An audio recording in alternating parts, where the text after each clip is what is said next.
Hello, everybody, and welcome to the Cut Show. This is the Cut Show, but we are a branch of the Cut Show. This is the Cut Podcast, and we're bringing you yet another episode today. And today we've got Karimsville with us, and how we do this. So without saying much more, we're just going to start on today's discussion or topic. Interesting one to say. So just before we started the show, we're just talking about the cut shirt. So what's wrong with your cut shirt? Apparently, I don't even know how to say that. Apparently, it's too big for me, guys. I don't know if my manhood is being tested enough today, but okay, we're moving on. But then for you guys wondering what's going on, it's an inside joke regarding the cut shirt. But yeah, on to a more of a serious question. And so I think what a lot of people have been wanting to know from you, from at least I've been told, is regarding gender equality. What's your view and take on the whole situation, especially now in our times compared to back in the day? I think you have to look at it in terms of,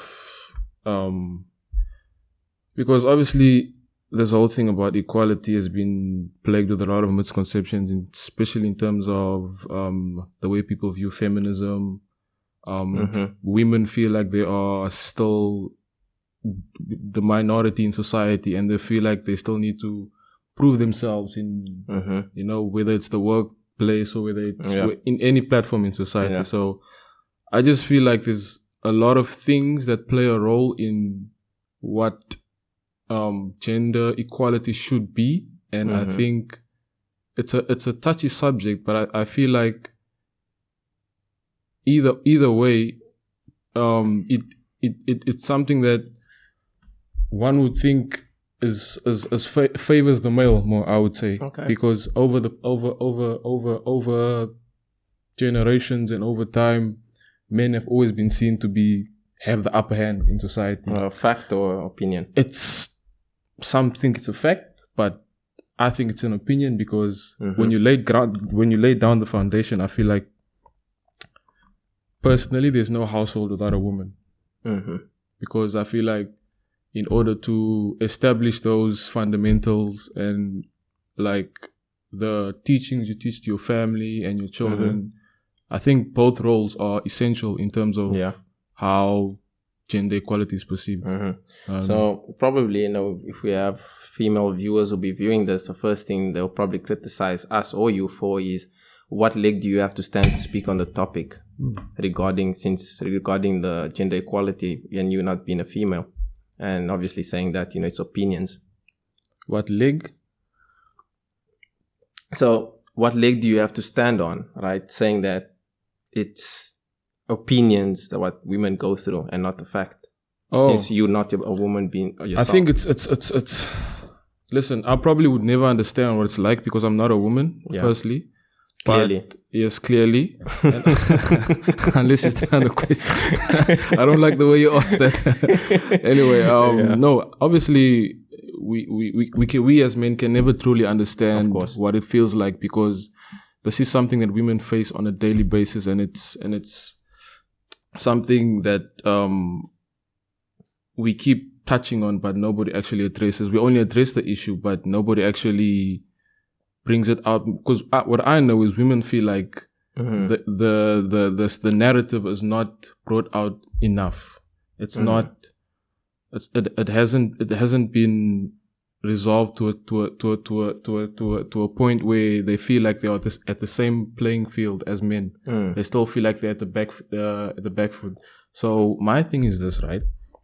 So if you're a woman growing up in a society that only favors men, how do you speak out against a society that's built to oppress you, right? As a woman, how do you fight a system that's been systematically placed to bring you down and not give you a voice? And if you do speak out, people say you are challenging, you are too strong, you might offend certain people, you might offend certain cultures, because a lot of cultures are built around men being obviously perceived as being a leader, you know what I mean, and females or women have to follow.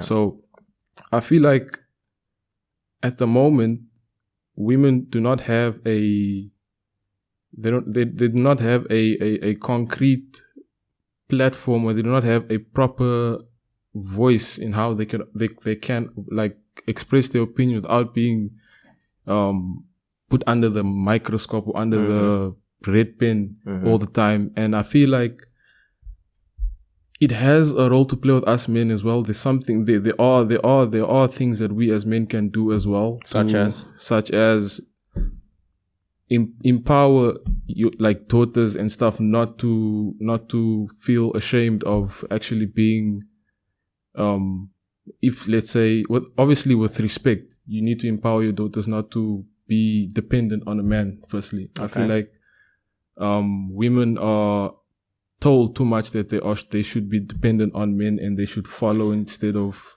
lead. I think that just on that, sorry to stop you there. That's something that has to change over time. Do you feel that is based on the home you come from, whether it be in a white home, a black home, or colored home? And personally, for yourself, coming from an African home, how was that? Do you have sisters, by the way? I have a sister, yes. Okay. And I can say personally, I could see that obviously being older than her, a lot was placed on me to lead, and not the same teachings were passed down to her. So it's almost like she has a different role already without even... So what was her roles? How did her roles differ to what roles you had? Basically, as a man, you laid the foundation. You lead the household without a second opinion. So dominance, basically. Dominance, basically, which kind of sounds, it could be stepping on a couple of toes here, but I mean, that's just how the cultures, black people, like, that's how we were brought up. So black people, I was asking, so do you think this differs now in terms of being from a white home or black home? Personally, that's the thing, I can't say from another, because that's only what I know, because I grew up from an African home. From an African background, obviously, and this is stuff I've seen, this is stuff I've experienced, and this is stuff I've grew up on. So I can't really speak for all the other races, but as far as my own household, that's what I've been able to gather. And so you're saying about the roles that your sister has that differ from you, so basically, as a woman, you are, from what I've seen, you are taught to serve, submit, listen, don't ask questions, just follow instructions. And I feel like that's very subjugating, and it's very, I don't want to say the word bias, but obviously it is. It does seem biased, and it seems what it is. It seems, because like I said, you're stepping on toes here. Other guys would come and say, look here, this is something that's been what about you? What did you say? What would I say? I think it's bias. Okay. I think it's bias, honestly, because I don't have any children, but I wouldn't want my kid or my daughter. So you don't want to be raised how your parents raised you in terms of that condition? No, I wouldn't want my daughter to go through... I just want to prepare my daughter for a society that, as harsh as it is, I want to prepare for the worst case scenario. So at least I know that she's ready to tackle whatever's thrown at her in terms of all the prejudice and all that stuff surrounded with women. I just, make sure she's ready for that kind of life.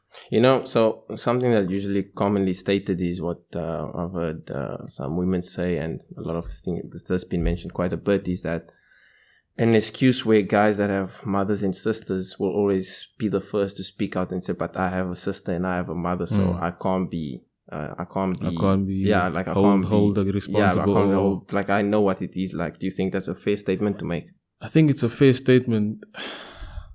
I mean, you're not being a woman as well. That's another thing. But having a sister and having a mother, at least you kind of get the idea of what it's like, because at least you are there to see you are there to witness how difficult it is for them, in a sense where, especially with this whole thing about toxic masculinity that's involved, the whole men are first and women should basically play second fiddle in society, and they don't think women are fit or capable enough to be a pivot or a I don't know, basically just they should play second fiddle to men, and it's something that's not spoken about, and I feel like it's something that most cultures, especially cultures from I can't say I'm trying to. It's okay. I'll save you from this one. I'm trying to. It's quite a bit. I mean, the topic itself is quite vast. Yeah. But what I'd just like to jump back onto is you mentioned toxic masculinity, right? So what would you consider that to be? Toxic masculinity basically for me means men that do not care whatsoever about the opinions of women.